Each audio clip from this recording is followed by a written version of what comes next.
Hi everyone, welcome back to Next Meet, the podcast where we explore life after high school. I'm Paul, a grade 12 student, and I'm here with Pete, a student who's just started university this year. We'll ask him some tips for high schoolers and what it's really like out there. Let's dive in. First question, let's introduce yourself. So I'm Kittipon Yaipur, you can call me Peace, and I'm currently going to study at medical KKU, or more specifically, it's a dual degree program, which is MHA, which is Masters in Hospital Administration combined with the normal medical school. Do you still consider applying the medical school? It's still hard? Yeah, I would consider it still very difficult and complex because the competition is very high, especially if you want to go to like a famous university like KKU. And medical school itself is already high in competition, so that combined with that fact makes it 100 times more harder. So, and also you have to prepare many things because the portfolio, admission, and the other steps are very different. So if you can't do the portfolio, then oh no, you have to do the admission, which is a completely different way to study because portfolio is about gathering like community service, volunteer work, or like practices like competitions. But admission is straight up test, get the highest score possible. So because of that, you have to either go all in on one, or you have to hedge your bets and go on two things, which means that it is very hard to, because you don't want to lay your eggs in one basket, for example, because it is very hard because risky, yes, it is very risky. According to what you've said, it's really hard. And the question is gonna be, were you always sure about what you want to learn? Well, for M1 and M3, I was more like free. I didn't really think about what I would do in university because I felt like, well, it's a long time. But when M4, I started wanting to have a job that would help like people as a whole because I just felt like it would be a nice thing to do. And I like helping people even in school, like helping people doing work and stuff. So I was like, well, might as well do the tippy top apex of that, which is medical school. So I tried, and during M4 M5 I tried, and during M6 I was like, well, I should like probably have like a backup plan, which is why I applied to other things such as economics and law. But since I got into all of them, I chose the one that I want most, which is medical school. Mm-hmm. Which round you got accepted? I got accepted in the portfolio round. So it was about like volunteer work and achievements like attending some program and stuff like that. Was that hard to prioritizing the volunteer work, the study, and also the university stuff? I would consider it pretty hard, especially if you haven't done like prior volunteer or prior work in like M4 and M5.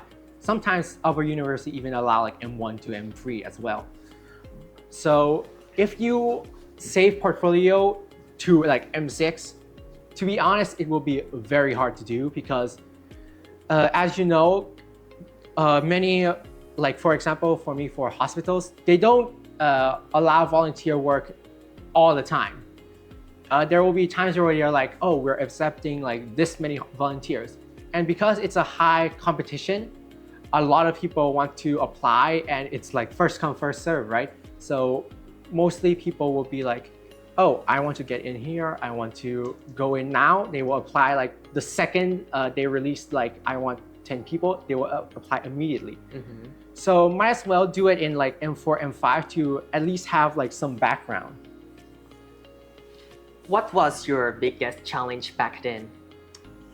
My biggest challenge back then was definitely finding the free time and spending it on like studying and not spending it on like spending time with my friends or playing games.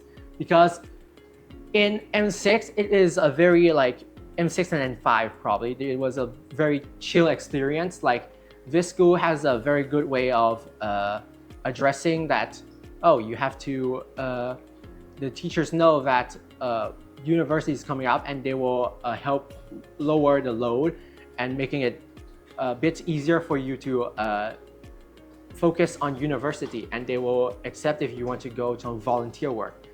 So the problem is you have to spend that free time working on your portfolio and not spend that time playing with your friends, which is very hard. I think you both will know that you like to spend times with your friends, right? Sure. Yeah. Did you take any extra classes or any tutorials? Extra classes, yes. Tutorials, like a bit iffy. Like on IELTS, I would look up like IELTS guides online and stuff. And extra classes, I would focus on like STEM, so science, math. I'm pretty good at English, so I didn't spend my time on that. But I specifically spent a lot of my time on science and math. What did your daily routine look like back then? So my daily routine usually consists of I would spend a lot of my practicing sometimes like during after school at home or during at school, because during that time there was not a lot of things to do because the teachers were very chill about what you work on. I think you will feel the same way because there are some teachers that let us do stuff on their own, like a lot. And the routine of me practicing, well, I will spend time at home, either practicing, spend time at school, chilling out with my friends. So I would have like a resistance because I spend my time having fun, and back home I can study. So I can be like, oh, I relax, and then I'm ready mentally and physically. I will study and spend my time practicing. Since it's a portfolio work, there wasn't a lot to practice during like M6 because by then, hopefully, you'll have all of your exam scores done by then. And then it was just about improving like a bit. So for example, well, for me, this is not a case because most of my IELTS I did like first try. Bragging, I know, but this is not like for some of you that feel like you can get an even higher score. Like you can never be so sure. So if you're like, oh, I got like an 8, I want an 8.5. If I got like a 7, I want a 7.5. Since IELTS comes like almost like monthly, sometimes even weekly, you can just improve your exam scores a bit. But I would recommend having your IELTS done like in M5, so you can at least know like, oh, like I got a 7. Let's see the average, like the average is like a 7. I want to get a little bit more than that, so let's get 7.5, something like that. These questions, I myself want to know that, I'm pretty sure that mostly people want to know too.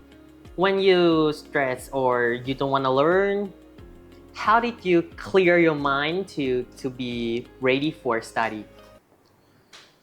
So as I said, I think I'm not like most people where when I have stress, I would stop immediately what I'm doing. If I don't like it, I won't do it because this is my philosophy on it, is if I am not enjoying or I don't spend like a lot of attention on like studying, I would just straight up not study at all, because I think my philosophy is go all out. So if you're studying, just spend 100% of your effort studying.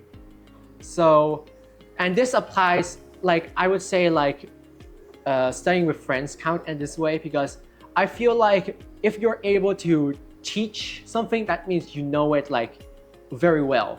So in my opinion, if I'm stressed, I won't study, but if I'm not stressed, I will study all out. So it will be like kind of like a battery system, like on a phone.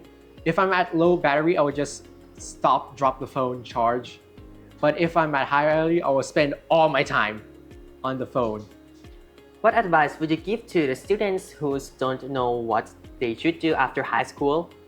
So for me, I would say focus on stuff that you really like during high school. So for me, I really enjoy like science and stuff. That's why I pursue like a medical. But if you still don't know, like by the time you're in M6, for example, then my recommendation is to just go join like for portfolio work. It will double as portfolio work. Go to find open houses on particular schools, like sometimes KKU, if you have the chance to go like to another province and to Chula or something like that, I find it very good because you can find and search for the career you want to pursue. So I would recommend if you really don't have anything, even in M4 or M5, if you have like free time or if your parents are available to drive you there, go to open houses because they have a breadth of knowledge that you can see and what you like to attend. So you mean like nothing is too early, right? Yeah, I think that obviously having your plan set out straight, the earlier the better. But I wouldn't stress over something like you don't know what you do in like M5, M6. What used to keep you still motivated? So what kept me motivated is during M6, like during the early path M6, I knew that this is the time to put all my effort in because this is the time where the admissions started to roll, late M5, early M6. So that's why that kept me knowing that I will go all out. And I knew that after that, I'd be free. If I got to the university I wanted, I would be free. I can do whatever I want. That kept me so motivated because I felt like this is the last chance. Give it all you got. And after that, you can do whatever you want, spend time with your friends. So I was like, if I get into the university I want, this is it. And I can spend the rest of my time relaxing. Which is now, right? Which is now, yeah, it's great. Yes. And you know, it's a great time after, so I would recommend all of you to pursue like a portfolio round because the free time is so nice, I'm telling you, because you have time to relax because university is going to be harder than high school, like especially for me going to medical school, having this time to just relax will be great. And even if you're not going to like medical or going to like law, going to something like a science or STEM, right? Yes. You will have time to just spend time with your friends, or it's your last chance. Spend time. According to everything that we've talked, I'd like you to give me 3 words to describe your high school life. My high school life, I would say fun, chaotic, but all in all fulfilling. That's 6 words, but we can work with that. And that's it for today's Next Me. If you like our content, don't forget to follow the EP KKW. And that is for today. Thank you. ขอบคุณครับ